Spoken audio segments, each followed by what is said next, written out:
ভারতের প্রধানমন্ত্রী জনাব নরেন্দ্র মোদী আমেরিকা সফর করেছেন। তার এই সফর নিয়ে অনেকেরই খুব মনোযোগ ছিল, বিশেষ করে বাংলাদেশে আওয়ামী লীগ এবং আওয়ামী লীগ সমর্থকদের। 20 জানুয়ারি যখন মোদী ক্ষমতা গ্রহণ করেন, বা তারও আগে যখন নির্বাচন হয় নভেম্বরের ফার্স্ট উইকে, রেজাল্ট আসে, তখন সে কি আনন্দ, মানে আওয়ামী লীগের ঘরে ঘরে ঈদের মতো আনন্দ, বা ঈদের চেয়ে অনেক বেশি আনন্দ ছিল কি নাকি ঘটে যায়। 20 তারিখের পর এবং এবার মোদী যাওয়ার পর হলো সর্বোচ্চ উৎসাহ উদ্দীপনায় তারা পৌঁছেছিল। এবং রেজাল্ট কি হলো? গতকাল মোদির সাথে ট্রাম্পের মিটিংয়ের পর এক সাংবাদিকের এক প্রশ্নের জবাবে জনাব ট্রাম্প যা বলেছেন সেটা নিয়ে নানা রকম ব্যাখ্যা বিশ্লেষণ এসছে। নিজেও কথা বলেছি, শুধু আমাদের দেশে না, ভারতেও, মানে বাংলাদেশকে মোদির হাতে ছেড়ে দিয়েছেন ট্রাম্প, এরকম ভিডিও, প্রচুর আলোচনা ইন্ডিয়ার মিডিয়াতেও হচ্ছে। একেবারে অপ্রত্যাশিত নয়, গদি মিডিয়াতে এগুলো দীর্ঘদিন থেকেই হচ্ছিল। যাই হোক, আমরা একটু দেখতে চাই, বুঝতে চাই যে মোদি যে গেলেন আমেরিকাতে, সেই সফরটা তার জন্য কেমন হলো, এবং তার জন্য কেমন হলোর সাথে আসলে রিলেটেড হবে বাংলাদেশ প্রশ্নে তিনি যা করতে চান, তারা যা করতে চান, সেটা কতটুকু এফেক্টিভ হতে পারে। নিশ্চিতভাবে এটা মোদি ওখানকার তার অবস্থানের সাথেই রিলেটেড। আমরা একটু আগে সফরটা একটু দেখার চেষ্টা করি। সেটা হচ্ছে ট্রাম্পের আগেই মোদি দুজন অন্তত গুরুত্বপূর্ণ মানুষের সাথে আলোচনা করেছেন। একজন হচ্ছেন এলন মাস্ক, আর একজন হচ্ছে তুলসী গাবার্ড। এলন মাস্ক দেখা যখন করেছেন, মানে তিনি তার বাচ্চাদের নিয়ে গেছেন, মোদি নিয়ে গেছেন তার হাই প্রোফাইল অফিসিয়ালস, এবং মাস্কের বাচ্চারা, তাদের ন্যানিরা, এটা নিয়ে লোকজন প্রচুর হাসাহাসি করেছে, এবং এমন ছবিও দেখা গেছে বাচ্চারা খেলছে এবং দুজন সেটার দিকে তাকিয়ে আছেন। ফলে ইটস অ্যান ইন্ডিকেশন যে খুব গুরুত্বপূর্ণ কোনো আসলে আলোচনা হয় নাই, কারণ ন্যানিদের ক্যাটলিস্ট সামনে রেখে, তারা তো অ্যাডাল্টস, তাদেরকে সামনে রেখে কোনো গুরুত্বপূর্ণ আলোচনা হতে পারে না। সুতরাং মাস্ক এখন অতি পাওয়ারফুল, মানে ট্রাম্পের পর ডিফ্যাক্টো সেকেন্ড মোস্ট পাওয়ারফুল মানুষ। কেউ কেউ অবশ্য বলেও ফেলেন he is the most powerful, what ever. তার সাথে এই বৈঠকটা খুব সিগনিফিক্যান্ট কিছু ছিল বলে আমরা মনে করি না, তবে মনে খুবই খাতির করার চেষ্টা করেছেন। তিনি সেই গুজরাটের চিফ মিনিস্টার থাকার সময় থেকেই মাস্ককে চেনেন, ইত্যাদি ইত্যাদি, তার ইভি এই করবে সেই করবে, প্রচুর তেল তেল মেরেছেন। খুব সিগনিফিক্যান্ট বলে আমি মনে করি না। আবার খুব ফানি ব্যাপার আছে, মানে আমেরিকাতে দাঁড়িয়ে ইন্ডিয়ান অনেক টিভি চ্যানেল, আমি ভুল না করলে এনডিটিভিতে একজন ওখানে রিপোর্টার, ওখানকার একজন লোকাল, মানে আমেরিকান সিটিজেন কিন্তু ইন্ডিয়ান বংশোদ্ভূত, তিনি ওখানে বিভিন্ন জায়গায় কাজ টাজ করেন, তিনি এই যে পরিবার নিয়ে দেখা করেছেন, এটা একটা গভীর সম্পর্কের ইন্ডিকেশন দেয়, এটাই এভাবে বলার চেষ্টা করেছেন। যাই হোক, এটা সরিয়ে রাখি। গুরুত্বপূর্ণ একটা মিটিং। আমি ইনফ্যাক্ট ভবিষ্যতে বাংলাদেশের জন্য এই একটা জায়গাকে একটু একটু একটু ভয়ের বা একটু শঙ্কার বলে মনে করি। সেটা হচ্ছে Tulsi Gabbard. Tulsi Gabbard chief of intelligence হয়েছে। আমি তাকে নিয়ে একটা ভিডিও করেছিলাম, আমি ওখানে কয়েকটা বিস্তারিত তথ্য দিয়েছি, আলোচনা করেছি। আমেরিকার 17টা মানে গোয়েন্দা সংস্থা, আপনি যেগুলোর নাম মনে করতে পারেন, সিআইএ বলেন, এফবিআই বলেন, অল দ্য মিলিটারি ইন্টেলিজেন্স, এর মধ্যে আর্মি, নেভি, এয়ারফোর্স, কোস্টগার্ড, সবকিছু আসলে এই চিফ অফ ইন্টেলিজেন্সের অধীনে। এবং তিনি তীব্র বিতর্কের পরও তিনি পার পেয়ে গেছেন, সেনেট তার নিয়োগ ফাইনাল করেছে ভোটাভুটিতে শেষ পর্যন্ত। ফলে তিনি আছেন এবং মোদি তার সাথে দেখা করেছেন।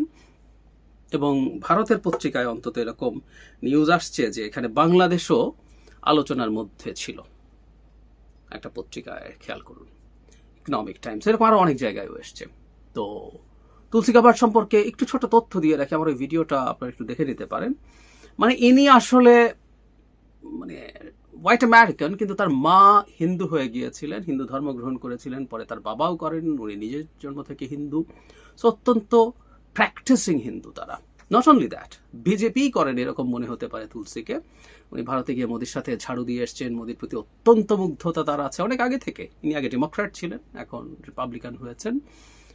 শুধু তাই না, 13 বা 14 সালে তিনি যখন বিয়ে করেন, মানে তখনও তেমন কিছু হননি, উনি একবার হাউস অব রিপ্রেজেন্টেটিভস এর মেম্বার হয়েছিলেন, কিন্তু তারও আগে রীতিমতো বিজেপির তখনকার জেনারেল সেক্রেটারি সম্ভবত রাম মাধব মোদির বার্তা নিয়ে গিয়েছিল। আমরা একটু হিসাবটা মিলিয়ে রাখবো, অনেক দিন থেকে তার সাথে এই সম্পর্ক রক্ষা করছেন এবং ঘটনাচক্রের খুবই পাওয়ারফুল জায়গায় আছেন। হতেই পারে বাংলাদেশ নিয়ে তার সাথে আলোচনা হয়েছে, এটা আমাদের একটু মাথায় রাখতে হবে আমাদের সাথে ভারতের কেমিস্ট্রি নিয়ে ভবিষ্যতের ক্ষেত্রে। এরপর ট্রাম্পের সাথে তার যা বৈঠক ছিল, সেই বৈঠকে আসলে কি হলো।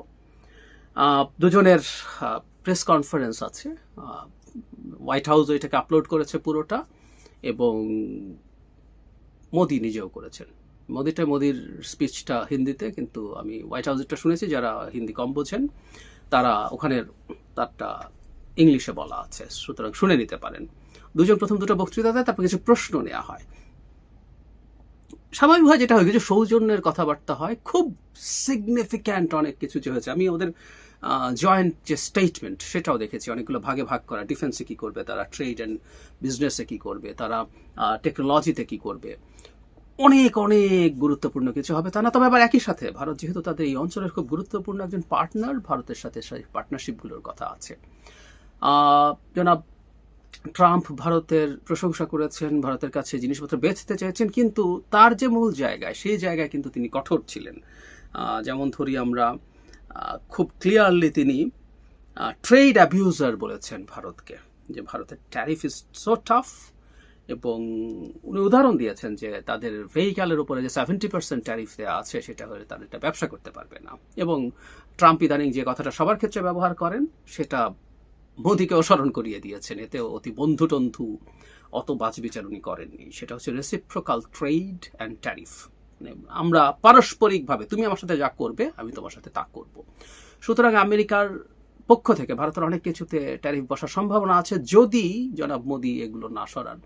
যদিও তারা আমেরিকা থেকে তেল গ্যাস কিনবে, এটা আমেরিকার জন্য একটা বড় ব্যবসার জায়গা এবং খুব গুরুত্বপূর্ণ কয়েকটা সিদ্ধান্ত হয়েছে। একটা হচ্ছে F-35 ফাইটার বিক্রি করতে চায় আমেরিকার ইন্ডিয়ার কাছে, এটা একটা সিগনিফিক্যান্ট ব্যাপার। খুবই নেটো কিছু দেশের কাছে আছে, এবং এর বাইরেও আমেরিকার খুব স্ট্রং অ্যালাইজ নেটোর বাইরে, যেমন অস্ট্রেলিয়া, জাপান, সাউথ কোরিয়া, এরকম ইসরায়েল, এদের কাছে F-35 আছে। সো ভারত F-35 যদি পায় সেটা তার জন্য খুব গুরুত্বপূর্ণ বিষয় হবে, এটা একটা সিগনিফিক্যান্ট বিষয়। এবং নিউক্লিয়ার পাওয়ার প্ল্যান্টের ব্যাপারে আলোচনা হয়েছে।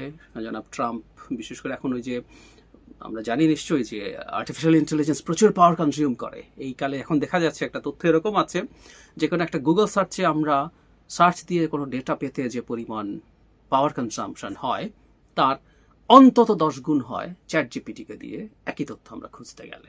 ফলে যেটা হয়েছে, এখন অনেক বড় বড় কোম্পানি নিজেদের power plant, nuclear power plant এবং modular power plant, smaller sized, এবং আমরা জানি সম্ভবত আমেরিকাতে যে দুর্ঘটনা হয়েছিল, বিশ্বে যে একটা পারমাণবিক বিদ্যুৎ কেন্দ্রের দুর্ঘটনার জন্য কুখ্যাত America 3 Miles island nuclear power plant, সেটা আবার নতুন করে চালু করার কথা হচ্ছে, এবং অনেক কোম্পানি এখন নিজে নিজে এটা করতে চাইছে। সো ভারতের সাথে এই ধরনের প্রযুক্তি তারা শেয়ার করবেন বলে বলছেন। শুধু সেটা না, আর্টিফিশিয়াল ইন্টেলিজেন্স সহ অন্যান্য টেকনোলজির ইস্যুতে তারা কথা বলবেন, সেগুলো এসছে। অবৈধ অভিবাসী নিয়ে প্রশ্ন করা হয়েছিল, তখন ট্রাম্প আসলে এই ব্যাপারে কোনো ছাড় দেননি। মোদিকে জিজ্ঞেস করা হয়েছিল, মোদি এটার জন্য শুধুমাত্র যাওয়া না, তার হিউম্যান ট্রাফিকিং এর যে চেইন আছে, হালকা একটু আমেরিকাকেও দায় দিলেন যে তোমাদের ওখানে ওইটা রুট আছে, এগুলো সরাতে হবে ইত্যাদি ইত্যাদি। খুব ভালো মতো একটা তেল দিয়েছেন এভাবে বলতে পারি। মোদির এই জিনিসটা ফানি লেগেছে আমার কাছে। মেক আমেরিকা গ্রেট অ্যাগেইন, মাগা উনি বলছেন, আর উনি করতে চান make India great again, MIGA. বলছেন মাগা আর মিগা যদি যোগ হয় মেগা হয়ে যাবে, এটা গ্লোবালি ইত্যাদি ইত্যাদি ইত্যাদি অনেক কিছু হবে। যাই হোক, এসব হলো খুব বেশি ভালো কিছু, খুব, এবং বারবার বলছি we have to C the body language, সেটা দেখতে হবে। সেটা খুব ভালো কিছু ছিল না। তবে একটা জায়গা যেটা আমাদের জন্য কিছুটা অ্যালার্মিং, এই জায়গাতে আমাদের জন্য সমস্যা সামনে আসতে পারে, সেটা হচ্ছে দুজনই বলছেন, এবং এটা ট্রাম্পের মুখ থেকে এসছে, তারা radical Islamic terrorism combinedly fight করবেন। এই কথা ট্রাম্প বলেছেন, ভেরি স্ট্রংলি বলেছেন, এটা একটু মাথায় রাখবো। আর বাংলাদেশ ইস্যুতে যেটা হয়েছে এটা নিয়ে গতকাল কথা বলেছি, কিন্তু এখানে একটা জিনিস একটু ইম্পর্টেন্ট, সেটা হলো ভারতের পররাষ্ট্র সচিব যে কথা বলেছেন সেটা আমি একটু পড়ি। যে বৈঠকের পর যখন জানতে চাওয়া হয়, পরবর্তী সময় দুই নেতার বৈঠক নিয়ে কথা বলেন পররাষ্ট্র সচিব বিক্রম মিশ্রি। এক সাংবাদিক তার কাছে বাংলাদেশ বিষয়ে আমি প্রধানমন্ত্রীর ওপরে ছেড়ে দেব, ট্রাম্পের এই বক্তব্যের ব্যাখ্যা জানতে চান। মিশ্রি বিষয়টি সরাসরি কোনো উত্তর না দিয়ে বলেন, বাংলাদেশ নিয়ে আমরা যা বলবো, দুই নেতার আলোচনায় বাংলাদেশ প্রসঙ্গ ছিল। প্রধানমন্ত্রী তার মতামত জানিয়েছেন, প্রকৃতপক্ষে বাংলাদেশের সাম্প্রতিক ঘটনাবলী, ভারতীয় পরিস্থিতি কিভাবে দেখছে সে বিষয়ে তিনি তার উদ্বেগ জানিয়েছেন। বিক্রম মিশ্রি আরও বলেন, আমি মনে করি, আমরা আশা করি বাংলাদেশের পরিস্থিতি এমন একটি দিকে এগিয়ে যাবে যেখানে আমরা তাদের সাথে একটি গঠনমূলক ও স্থিতিশীল উপায়ে সম্পর্ক চালিয়ে যেতে পারি। তবে সেই পরিস্থিতি নিয়ে উদ্বেগ আছে, আর প্রধানমন্ত্রী সেসব মতামত প্রেসিডেন্ট ট্রাম্পকে জানিয়েছেন, গাবার্টকেও জানিয়েছেন, ট্রাম্পকেও জানিয়েছেন, জানাতেই পারেন। তবে সংবাদ সম্মেলনে, এবং একটু বলি আজ বইটা আগে, সংবাদ সম্মেলনে আসলে প্রশ্নটা পরিকল্পিতভাবে করা হয়েছে। একজন ভারতীয় সাংবাদিক, এটা আসছিলই না, করা হয়েছে, এবং আমরা ধারণা করি যে ভারতের এটা পরিকল্পনাই ছিল ট্রাম্পের মুখ দিয়ে কিছু কথা বের করা, কিন্তু যে কথাটা বের করেছে এবং যেভাবে বের হয়েছে এটা হিতে বিপরীতই হলো। আর ভারতকে রিজিওনাল চৌকিদারি দেওয়া হচ্ছে বা রিজিওনাল সিকিউরিটি দেওয়া হচ্ছে, এগুলো অন্তত ফর্মালি যদি জয়েন্ট কমিউনিকে বা স্টেটমেন্টে থাকতো তাহলেও মনে হতো এক সময় যেটা ছিল যে আমেরিকা ভারতের চোখ দিয়ে বাংলাদেশকে দেখতে চায়, সেটাও টু সাম এক্সটেন্ট এস্টাবলিশড হতো না, সেটাও কিছু হয় নাই। সুতরাং ফর্মালি অন্তত কিছু হয় নাই। মোদি গায়ে পড়ে নানান কথা বলতেই পারেন, তার ক্ষোভ আছে, সমস্যা আছে, এই হলো মোটা দাগে ব্যাপার। এখন আমাদের যেটা দেখতে হবে সেটা হচ্ছে আমরা আসলে কিভাবে দেখবো তার এই ব্যাপারটাকে। এখন খুব বেশি অর্জন ভারতের, মানে অনেকে মনে করছিল যে আমেরিকার সাথে গিয়ে উনি লাইসেন্স নিয়ে আসবে, এরপর বাংলাদেশের উপরে যে কোনো কিছু পারলে যুদ্ধ শুরু করে দিতে পারবে। এরকম কিছু হয় নাই, এরকম কিছু আসলে হওয়ার কথাও ছিল না। যতটুকু বরং আমেরিকার মুখ থেকে বের করার সম্ভাবনা ছিল সেটাও হয় নাই, এটা একদম ক্লিয়ার। তবে ব্যাপারটা আবার এত সহজও না। আমি প্রায় একটা কথা বলেছি, সেটা হলো আমেরিকা, আমি এখনো তাই মনে করি, আমেরিকা বাংলাদেশের উপরে, বাংলাদেশের বর্তমান সরকারের উপরে গায়ে পড়ে কোনো কঠোর কোনো ব্যবস্থা নিতে যাবে না, এটা আমি নিশ্চিত, আগেও ছিলাম, এখনো আছি। ডক্টর ইউনূসের এইটুকু সামাল দেয়া অসম্ভব না। কিন্তু যেটা আমাদের জন্য ঝুঁকির কিছুটা হবে, বাইডেন প্রশাসন ডক্টর ইউনূসের সরকারের উপর, আমাদের সরকারের উপর একটা ছাতার মতো কাজ করছিল, আমাদের অনেক ঝড়ঝাপটা থেকে বাঁচানোর চেষ্টা করছিল। এই জায়গাটা সরে গেল, ফলে ভারত তার মতো করে তার জায়গা থেকে বাংলাদেশের সাথে নেগেটিভ বা কোয়ার্সিভ স্টেপস যদি নিতে চায়, অনেক ক্ষেত্রে সে পেরে উঠবে হয়তো।